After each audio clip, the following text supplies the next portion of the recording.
Welcome back to the session of the Hindu newspaper analysis for UPSC. Today we will discuss mainly three issues. The first issue is related to Armed Forces Special Power Act. Second issue is how status is given to a community. And the third issue is related to PISA Act 1996. So let's discuss all the issues in detail. Recently, Union government re-imposed AFSPA Act in Manipur, Nagaland, and Arunachal Pradesh. In this article, we will discuss various provisions of AFSPA Act. AFSPA means Armed Forces Special Power Act. Why news? The Union Home Ministry extended the Armed Forces Special Power Act in parts of Manipur, Arunachal Pradesh, and Nagaland for 6 months.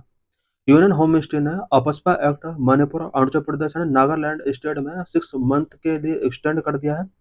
In Manipur, the APASPA has been extended in the whole state except in jurisdiction of 13 police stations since 5 Valley district. Manipur के अंदर AFSPA act वूल state के लिए extend कर दिया है, but यहाँ पर 13 police station को एक्सेप्ट किया गया है. In Nagaland the AFSPA was extended for 6 month 9 districts. Nagaland के 9 डिस्ट्रिक्ट्स में अपस्पा एक्ट 6 मंथ के लिए एक्सटेंड कर दिया गया है. APASPA Act 1958 law gives power to the Army and the Central Armed Police Force (CAPF) deployed in disturbed areas to kill anyone acting in contravention of law, arrest and search any premises without a warrant, and grant protection from prosecution and legal suits without the Union government sanction.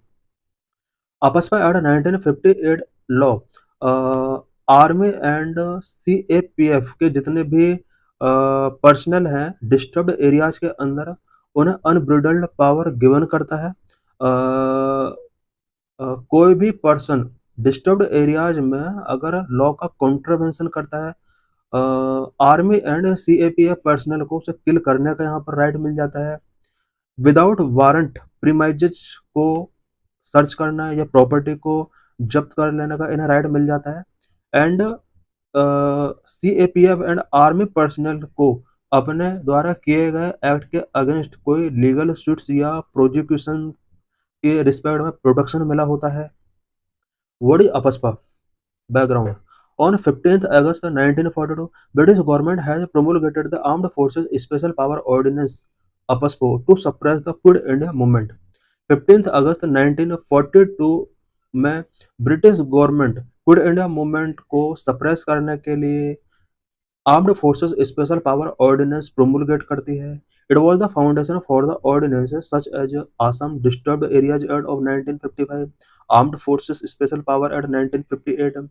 अपस्पो जो British government के during promulgate किया गया था, इसके बाद 1955 and 1958 में जो ordinances found किए जाते हैं उन फाउंड ऑर्डिनेंसेस का ये फाउंडेशन बनता है. Number one, Assam district areas act of 1955 to deal with partition induced internal security challenge. Partition induced internal security challenges को डील करने के लिए आसाम में Assam disturb area act of 1955 pass किया जाता है. एंड नागा हिल्स में अपराइजिंग को एड्रेस करने के लिए armed forces special power act 1958 pass किया जाता है, जो कि आसाम एंड मणिपुर दोनों के लिए होता है. For wider application, the act was replaced by the APSPA.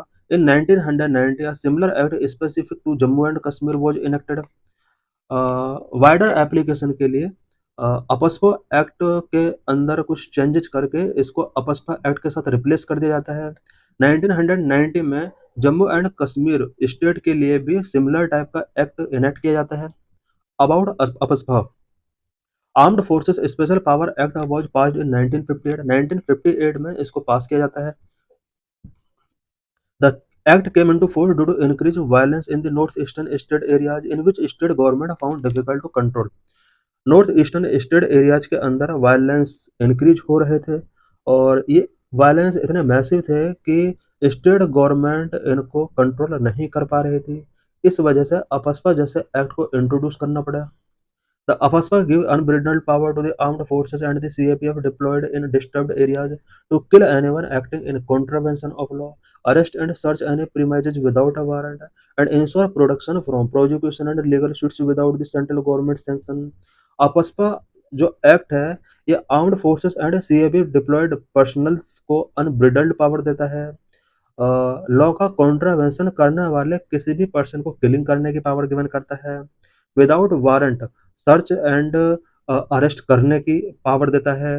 And in सभी डिप्लॉयड पर्सनल को अपने द्वारा किए गए एक्ट के अगेंस्ट लीगल सूट्स या प्रोसिक्यूशन तब तक नहीं किया सकता जब तक सेंट्रल गवर्नमेंट की सैंक्शन टेकिंग नहीं की जाती है। The union and state government can issue notification regarding the AFSPA. AFSPA के regarding union and state government दोनों ही नोटिफिकेशन रिलीज कर सकती हैं। What are the disturbed areas described under AFSPA. AFSPA के अंदर डिस्टर्ब्ड एरिया किस तरह से डिस्क्राइब किया गया है। Section 3 of AFSPA, an area can be disturbed due to disputes और differences between members of different religious, racial, language और रीजनल ग्रुप और कास्ट और communities. Different religious, racial, language, regional group और कास्ट और communities के people के between अगर कुछ डिस्प्यूट्स होते हैं और उसकी वजह से एरिया में डिस्टरबेंस पैदा होता है, देन इसके लिए सेक्शन 3 में प्रोविजन किया गया है। इट मीन सेक्शन 3 में डिस्टर्ब्ड एरियाज को डिफाइन किया गया है। द सेंट्रल गवर्नमेंट और the governor of the state और administrator of UT can declare the whole और पार्ट ऑफ द स्टेट और UT as a disturbed area. Central government या फिर उस पर्टिकुलर स्टेट या यूटी का गवर्नर किसी भी स्टेट के किसी पार्ट में या फिर फुल्ली स्टेट के अंदर उसको डिस्टर्ब्ड एरिया डिक्लेयर कर सकता है। This act was amended in 1972 and the power to declare an area as disturbed were conferred to central government along with the state। AFSPA act के अंदर 1972 में अमेंडमेंट किए जाते हैं और सेंट्रल गवर्नमेंट के साथ साथ स्टेट गवर्नमेंट को भी अब ये पावर कॉन्फर्ड कर दी गई कि वो भी दोनों यानी सेंट्रल स्टेट गवर्नमेंट भी अब किसी एरिया को डिस्टर्ब्ड एरिया डिक्लेयर कर सकती है। 1972 से पहले स्टेट गवर्नमेंट को ये पावर नहीं गिवन की गई थी कि वो किसी एरिया को डिस्टर्ब्ड एरिया डिक्लेयर कर सके। इससे पहले सेंट्रल गवर्नमेंट या गवर्नर को ही ये पावर थी। Period of 3 months according to the disturbed areas act 1976। Once a region declared disturbed, the region is maintained as disturbed for a period of 3 months. The government of the state can suggest whether act is required in the state or not। किसी reason को one time अगर disturbed declare कर दिया जाता है, then point ना 3 month period के लिए उस एरिया को डिस्टर्ब एरिया के तौर पर डेजिग्नेट किया जाएगा। एंड स्टेट की जो गवर्नमेंट है वो जब तक सजेस्ट ना करे तब तक उसको डिस्टर्ब्ड एरिया के तौर पर डेजिग्नेट किया जा सकता है। Currently, the Union Home Ministry issued a periodic disturbed area notification to extend FSPA only for Arunachal Pradesh and Nagaland। Current में यूनियन होम मिनिस्ट्री को पावर मिला हुआ है कि वो अपस्पा से related notification only to state के लिए रिलीज कर सकती है, अरुणाचल प्रदेश एंड नागालैंड के लिए। What are the argument in favor and against of AFSPA? Argument in favor. Number one, addressing ongoing security challenges। AFSPA is necessary to tackle the persistent security threat in especially northeastern state। Northeastern state में जो भी security threat हैं उनको tackle करने के लिए AFSPA जैसा act एक नेसेसरी टूल के तौर पर वर्क कर सकता है। Presence of armed group and insurgent activities poses a continuous danger to public safety and public stability। Armed group and insurgent activities जो नॉर्थ ईस्टर्न स्टेट के अंदर इनका प्रेजेंस है public safety and public stability के लिए continuous danger pose कर रहे हैं। Without the legal framework provided by AFSPA it might be difficult for security forces to effectively counter this type of threats. Without legal framework जो कि अपस्पा के अंदर provide किया गया है सिक्योरिटी फोर्सेस के लिए काफ़ी डिफिकल्ट हो जाएगा कि इस तरह के थ्रेट से काउंटर किया जाए। Number 2, empowering security forces. AFSPA provides a legal authority to security forces necessary to combat insurgent and terrorism effectively। AFSPA security forces के लिए इंसर्जेंसी एंड टेररिज्म से इफेक्टिवली तरीके से कॉम्बैट करने के लिए लीगल अथॉरिटी प्रोवाइड करती है। It grant security forces the necessary power to conduct operations, make arrest and maintain police order to disturb areas. AFSPA act security forces के लिए ऑपरेशंस को कंडक्ट करने के लिए, अरेस्ट करने के लिए एंड डिस्टर्ब्ड एरियाज में पुलिस ऑर्डर को मेंटेन करने के लिए स्पेशल पावर गिवन करता है। This empowerment is crucial for enabling security forces to tackle complex security challenges efficiently. Complex security challenges को एफिशिएंटली टैकल करने के लिए सिक्योरिटी फोर्सेस को ये एम्पावरमेंट बहुत ही नेसेसरी है। Number 3, legal protections for security forces. Security forces को कुछ लीगल प्रोटेक्शंस भी अफस्पा एक्ट के थ्रू गिवन की गई हैं। AFSPA provided legal protection to security personnel operating in disturbed areas. Security personnel जो डिस्टर्ब्ड एरियाज में ऑपरेटिंग है, इन सभी को लीगल प्रोटेक्शंस कुछ गिवन किए गए हैं। These legal protections shield them from legal liability while they carry out their duties under hazardous and challenging circumstances. Disturbed areas में जो भी आर्म्ड पर्सनल ड्यूटी पर होते हैं वो हजार्डस एंड चैलेंजिंग सर्कमस्टेंसेस में ड्यूटी करते हैं और लीगल लायबिलिटी से उन्हें प्रोटेक्शन गिवन की गई है। These legal safeguards are essential for ensuring that security personnel can perform their task without fear of undue legal consequences. ये जो लीगल सेफगार्ड गिवन किए गए हैं, ये बहुत ही एसेंशियल है सिक्योरिटी पर्सनल के लिए, सो दैट ये अपने टास्क को विदाउट फियर परफॉर्म कर सकें। Number 4, boosting morale of security forces. Legal protections provided by AFSPA are instrumental in boosting the morale of armed forces personnel. Armed forces personnel के morale को boost करने के लिए अफस्पा एक्ट एक instrumental के तौर पर वर्क करता है। Knowing that they are legally protected without carrying out their responsibilities can enhance their motivation and confidence to perform effectively in a challenging environment. Challenging environment में इफेक्टिवली तरीके से perform करने के लिए ये जो लीगली प्रोटेक्शन इन्हें गिवन किए गए हैं, ये इनके लिए एक मोटिवेशन हो सकते हैं। This morale boost is very crucial for maintaining this effectiveness and efficiencies for security personnel operations in troubled region. Argument against AFSPA. AFSPA के अगेंस्ट क्या क्या आर्गुमेंट हो सकते हैं? Number 1, violation of state government authority. AFSPA act state government authority का violation करता है। Section 3 of AFSPA grants the central government the authority to declare any area as a disturbed area without requiring the consent of respective state. AFSPA section 3 के अंदर किसी भी area को disturbed area declare करने की power central government के पास है। इसके लिए सेंट्रल गवर्नमेंट को स्टेट की परमिशन की नेसेसरी नहीं है। This undermines the autonomy of the state and can also lead to misuse of power by central government. इससे स्टेट की ऑटोनॉमी अंडरमाइन होती है एंड सेंट्रल गवर्नमेंट के द्वारा पावर का मिसयूज हो सकता है। Number 2, excessive use of forces. Section 4 of AFSPA which grant specific power to authorised officer including the use of firearms against individuals which can potentially result in fatalities. AFSPA section 4 के according authorised officers को यहाँ पर specific power grant की गई है, including use of firearms against individual. Individual का against fire arms का use किया जा सकता है जिससे फैटलिटी बहुत ज़्यादा हो सकती हैं।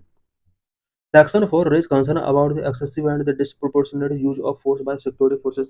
Security forces के द्वारा excessive and disproportionate force का यूज किया जाता है। Number 3, violation of civil liberties. AFSPA act civil liberties का वायलेशन करता है। Section 4 also grant officers the power to arrest without a warrant and the siege and search premises without any warrant. Section 4 officers को ये power grant करता है कि वो without warrant किसी भी पर्सन को अरेस्ट कर सकते हैं, किसी भी प्रॉपर्टी को सीज कर सकते हैं एंड प्रीमाइजेस को विदाउट परमिशन विदाउट वारंट वो सर्च कर सकते हैं। It can lead to violation of individuals civil liberties because bypassing it bypass standard legal procedure and safeguard against arbitrary detention and searches. Number 4, lack of accountability. Section 7 of AFSPA required to take prior executive approval from central or state authorities for the prosecution of a member of security forces. AFSPA section 7 के अंदर provision किया गया है कि security forces के against prosecution start करने के लिए सेंट्रल और स्टेट अथॉरिटीज से पहले अप्रूवल टेकिंग करना होगा। सिक्योरिटी फोर्सेस अगर सिविल लिबर्टीज का वायलेशन करते हैं, राइट टू लिबर्टी या राइट टू लाइफ का जो मिला हुआ हमें राइट मिला हुआ है, अगर इसका वायलेशन होता है देन हम प्रोसिक्यूशन इनके खिलाफ स्टार्ट नहीं कर सकते। उसके लिए सेक्शन 7 के अकॉर्डिंग सेंट्रल गवर्नमेंट या स्टेट अथॉरिटी से पहले परमिशन टेकिंग करना होगा। This provision create a lack of transparency and accountability in cases of all alleged human rights violation by security forces as it allow them to operate with impunity. Security forces के द्वारा अगर human right violations किया जाता है, इस case में prosecution security personal के against नहीं किया सकता है और transparency and accountability specially state government और सेंट्रल गवर्नमेंट से परमिशन टेकिंग करने के मैटर में यहाँ पर ये कुछ कंसर्न रेज करते हैं। Number 5, evidence of abuse. Supreme court highlighted wide spread abuse of AFSPA bye security forces in Manipur. Manipur में सिक्योरिटी फोर्सेस के द्वारा wide spread abuse AFSPA act के अंदर देखे गए हैं। सुप्रीम कोर्ट ने यह हाईलाइट किया। How are tribes determined as scheduled tribe. Tribes को एसटी स्टेटस कब गिवन किया जाता है? UT of Ladakh was created in August 2019. Union government given duty to National Commission for ST to recommend Ladakh's inclusion as a tribal area under the 6th schedule of the Constitution. It had recommended after careful consideration that the UT of Ladakh be brought under 6th schedule of the Constitution. Ladakh को 2019 में UT status given किया गया। National commission for ST ने लद्दाख को 6th schedule of the constitution के अंदर broad करने के लिए यहाँ पर रिकमेंडेशंस गिवन किए। What is the process of inclusion in ST list. किसी भी कम्युनिटी को एसटी लिस्ट में इंक्लूजन करने का क्या प्रोसेस होता है? First, state government recommendations are then sent to the Tribal Affairs Ministry, which reviews and send them to Registrar General of India for approval. National Commission for ST approved it, then sent to the Cabinet for final decision. सबसे पहले किसी particular community को ST status given करने के लिए state government को recommendations given करने होते हैं। इन रिकमेंडेशंस को फिर ट्राइबल अफेयर्स मिनिस्ट्री के पास सेंड किया जाता है। ट्राइबल अफेयर्स मिनिस्ट्री इनको रिव्यू करती है, देन इसको रजिस्ट्रार जनरल ऑफ इंडिया के लिए अप्रूवल के लिए सेंड किया जाता है। रजिस्ट्रार जनरल ऑफ इंडिया के बाद इसको NCST के बिफोर अप्रूवल के लिए गिवन किया जाता है। NCST अप्रूव करती है, देन इसको कैबिनेट के पास फाइनल डिसीजन के लिए भेजा जाता है। What is the status of scheduled tribe in India. India में शेड्यूल्ड ट्राइब्स का क्या स्टेटस है? As per census 1931, STs are termed as backward tribes living in the excluded and partially excluded areas. The Government of India Act of 1935 called for the first time for the representatives of backward tribes in provincial assemblies. Census 1931 जिसमें पहली बार caste based census कराया गया था। इस census के according ST को यहाँ पर डिफाइन किया गया है। एसटीज बैकवर्ड ट्राइब्स हैं जो कि excluded and partially excluded areas में लिविंग कर रही हैं। गवर्नमेंट ऑफ इंडिया एक्ट 1935 में फर्स्ट टाइम बैकवर्ड ट्राइब्स के लिए कुछ रिप्रेजेंटेटिव्स यहाँ पर प्रोविंशियल असेंबलीज में पहली बार सेलेक्ट किए गए। The constitution does not define the criteria for recognition of scheduled tribe till independence of India. India के इंडिपेंडेंस तक शेड्यूल्ड ट्राइब्स को रिकॉग्नाइज करने का कोई क्राइटेरिया डिफाइन नहीं किया गया था। However article 366 of the constitution only provide a process to define a scheduled tribe. Scheduled tribe means such tribes or tribal communities which are deemed under article 342 to be scheduled tribe for the purpose of this constitution.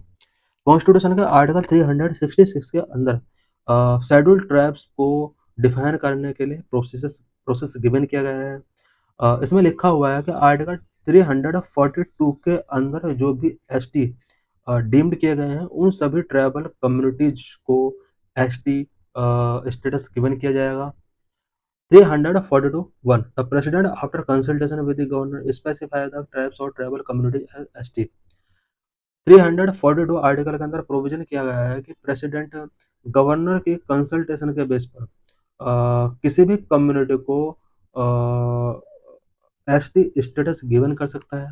The fifth schedule of the constitution lay out provision for administration and control of scheduled areas and scheduled tribe in state more than other than Assam, Meghalaya, Tripura and Mizoram। Constitution के fifth schedule के अंदर ये ले out किया गया है कि schedule areas and schedule tribe का एडमिनिस्ट्रेशन एंड कंट्रोल से रिलेटेड प्रोविजन फिफ्थ शेड्यूल के अकॉर्डिंग किया जाएगा। इसमें Assam, Meghalaya, Tripura and Mizoram state include नहीं है। The sixth schedule deal with the administration of the tribal areas in Assam, Meghalaya, Tripura and Mizoram. Sixth schedule के अंदर आसाम, मेघालय, त्रिपुरा एंड मिजोरम के ट्राइबल एरियाज के एडमिनिस्ट्रेशन से रिलेटेड प्रोविजन किए गए हैं।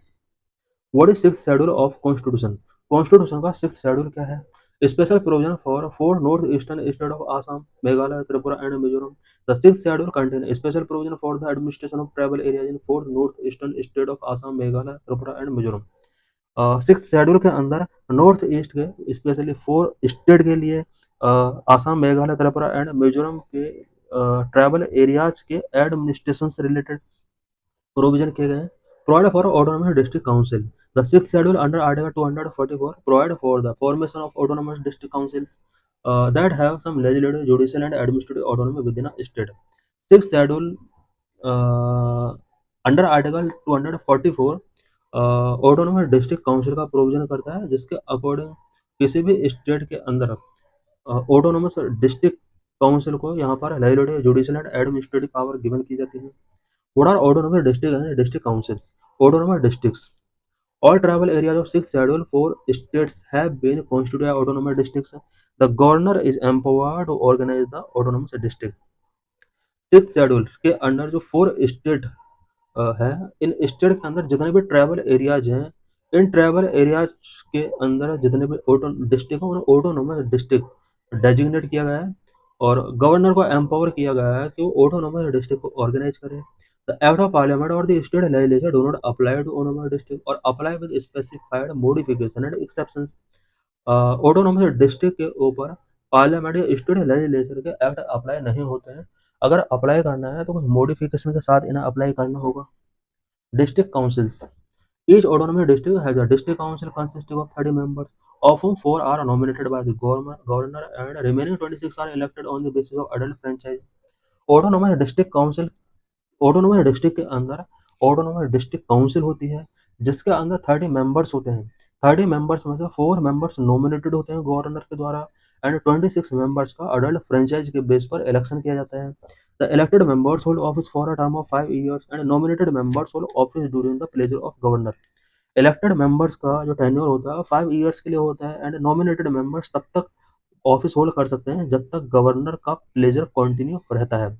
Each autonomous region also has separate regional council. Autonomous region के अंदर भी separate autonomous regional council होता है. Why it is difficult to Ladakh's inclusion in sixth schedule? Ladakh का सिक्स शेड्यूल में इंक्लूजन क्यों डिफिकल्ट है?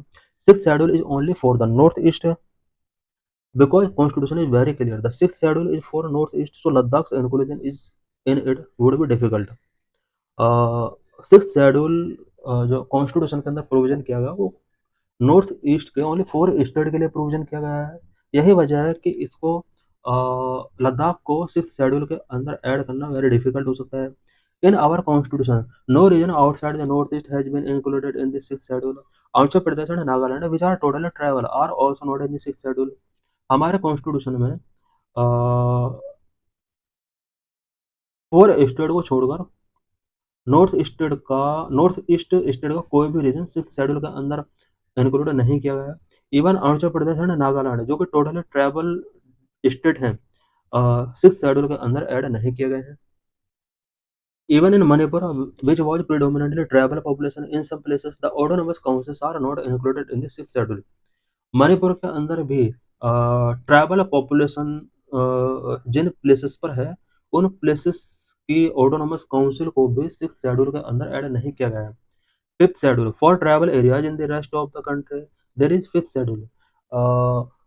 फॉर स्टेट को छोड़कर कंट्री में जहां भी ट्राइबल एरिया है उन ट्राइबल एरियाज के एडमिनिस्ट्रेशन के लिए फिफ्थ शेड्यूल के अंदर प्रोविजन किए गए हैं. Need to amend the constitution. However, if a government to decide for inclusion Ladakh in sixth schedule, it need to bring a bill to amend the constitution for this purpose.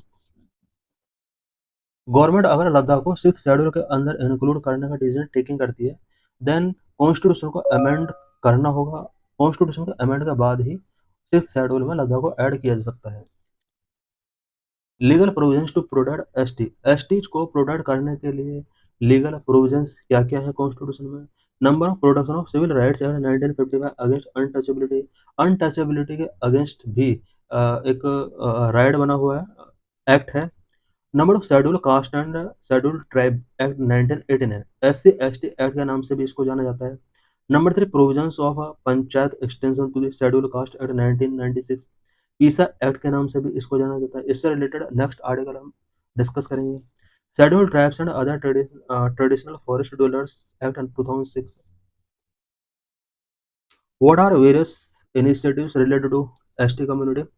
Tribe Head, digital transformation of tribal schools, development of PVTGs, Pradhan Mantri Vandan Yojana. What are various committees related to ST? Jagja Committee 2013, Bhuria Commission 2002-2004, Lokpur Committee 1965, National Commission for ST (NCST). Constitutional provisions. NCST is established under Article 338A. Constitution के article 330A के under NCST को provision किया गया है. The 89th Constitutional Amendment Act 2003 separated the erstwhile Joint Commission for NCST and NCST. 89th Constitutional Amendment Act 2003 में किया गया था national commission for SC and national commission for ST इन्हें सेपरेट कर दिया गया. इससे पहले ये कमीशन एक हुआ करता था SC और ST दोनों के लिए. What is the role of NCST? Works to protect and promote the interest of ST community. ST community के इंटरेस्ट को प्रोमोट करने के लिए, प्रोटेक्ट करने के लिए वर्क करता है. Functions. It monitor welfare, address grievances and advice on development with specific focus on people of tribal community. Tribal communities के वेलफेयर को मॉनिटर करता है, ग्रीवेंस को एड्रेस करता है एंड इनका डेवलपमेंट से रिलेटेड एडवाइजेस गवर्नमेंट को गिवन करता है. की functions of all commissions. NCST के की फंक्शंस क्या क्या होते हैं? Number of inquiry and investigation. To inquire into the investigate matters related to the safeguard provided for ST community. ST community के सेफगार्ड से रिलेटेड इन्वेस्टिगेशंस एंड इंक्वायरी करने की पावर इसके पास होती है. Number of monitoring and implementation. To monitor the implementation of law, policies and programmes for socio economic development and the prevention of atrocities. ST community के socio economic development के लिए and इनके अगेंस्ट एट्रोसिटीज को prevent करने के लिए law, policy and programme जो भी है उन्हें इम्प्लीमेंट कराना एंड मॉनिटर करना भी इसका वर्क है.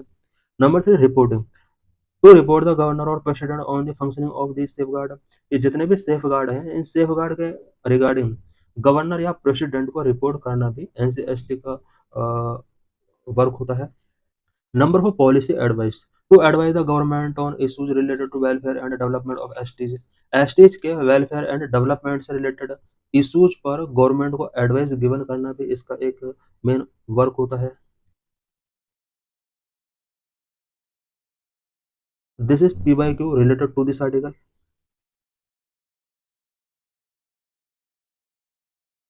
In this lecture, we will discuss about PISA Act of 1996. PISA means Panchayat Extension to Scheduled Areas Act. What is issue? The PISA Act of 1996 empowered tribal people by granting special power to Gram Sabha in tribal areas, enabling them to implement self-rule and manage their community's custom and resources.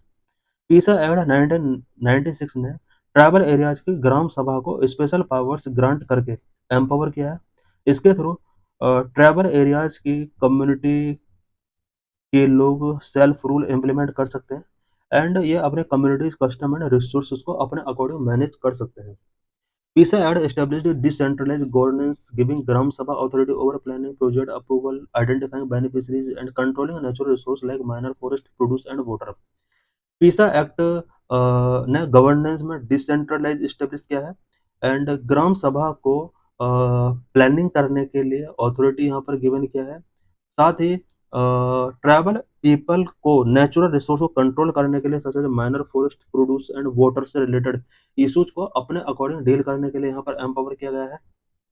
This act ensures tribal involvement in the management of land, markets, and the prevention of exploitation by external forces, thereby preserving cultural identity and traditional practices of tribal. PISA Act ने land and market management से related tribal involvement ensure किया है and external force के द्वारा अगर tribal people का exploitation किया जाता है देन इससे प्रिवेंट करने में PISA एक्ट एक इम्पोर्टेंट रोल प्ले करता है, जिसके थ्रू ट्राइबल पीपल अपनी cultural identity and traditional practices को प्रिजर्व कर सकते हैं. What is PISA act? PISA Act was passed in 1996, which extends local government councils to scheduled areas. PISA Act 1996 में पास किया गया था, जो कि लोकल गवर्नमेंट काउंसिल्स को शेड्यूल एरियाज तक एक्सटेंड करता है.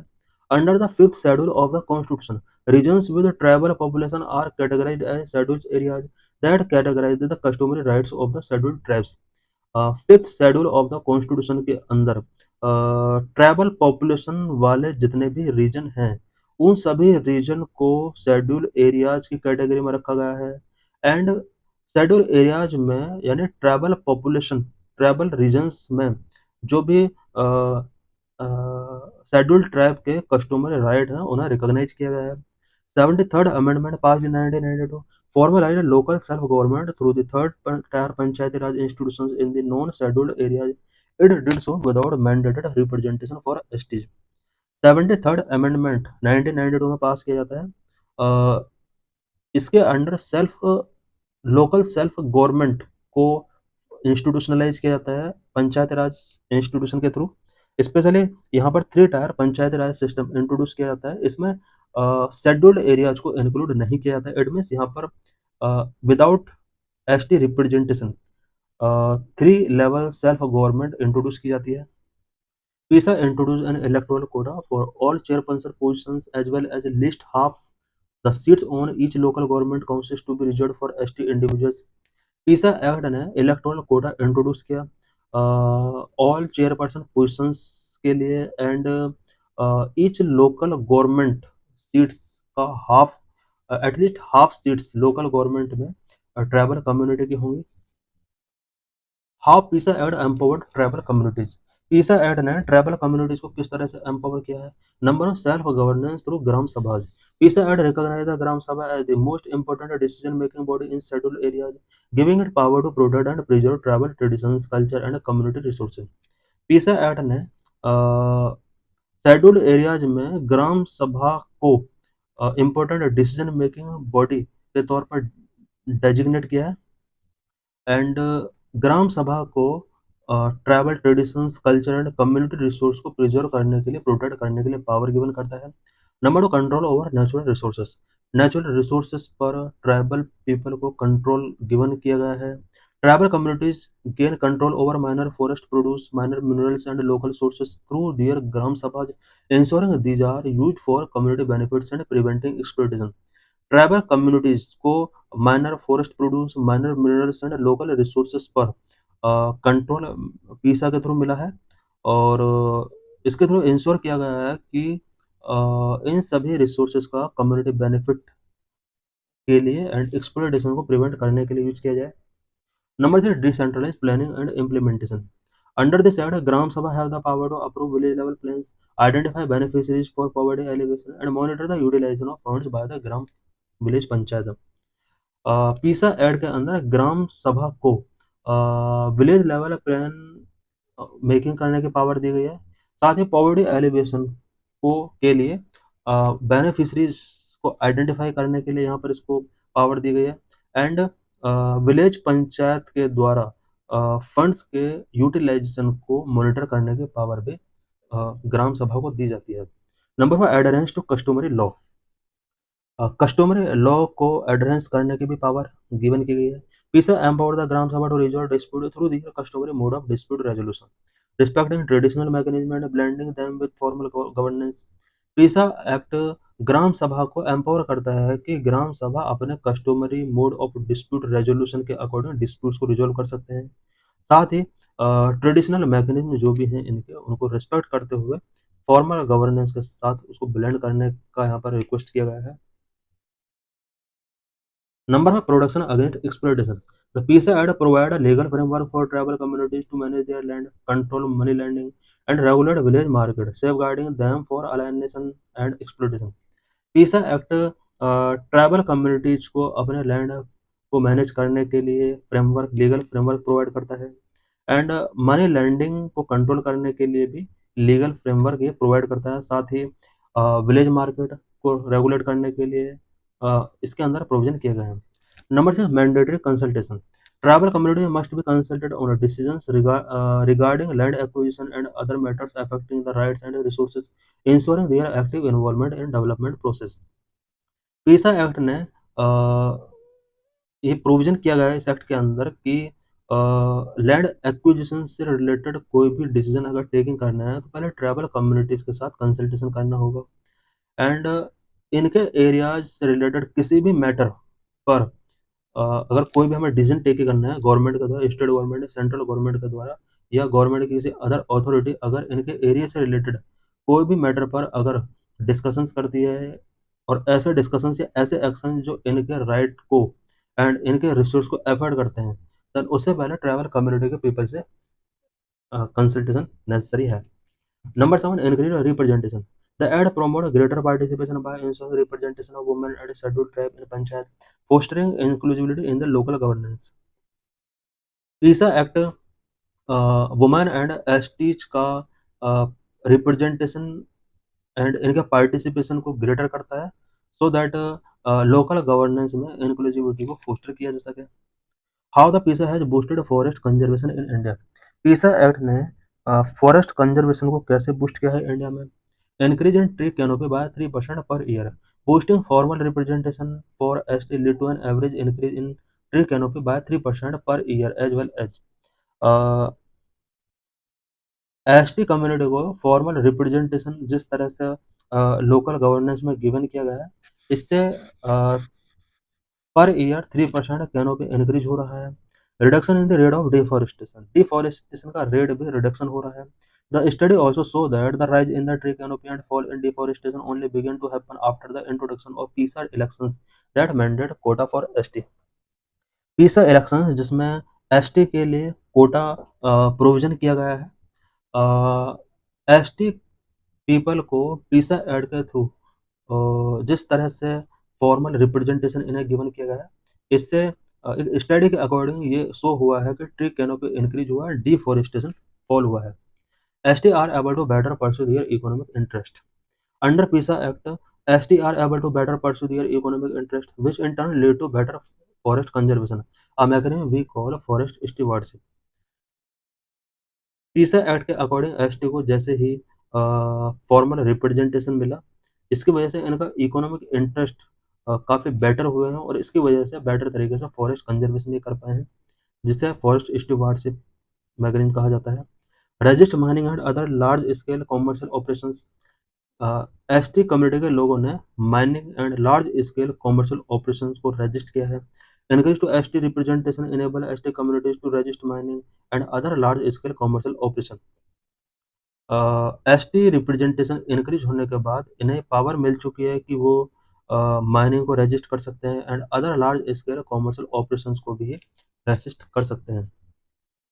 तो thanks for watching this video.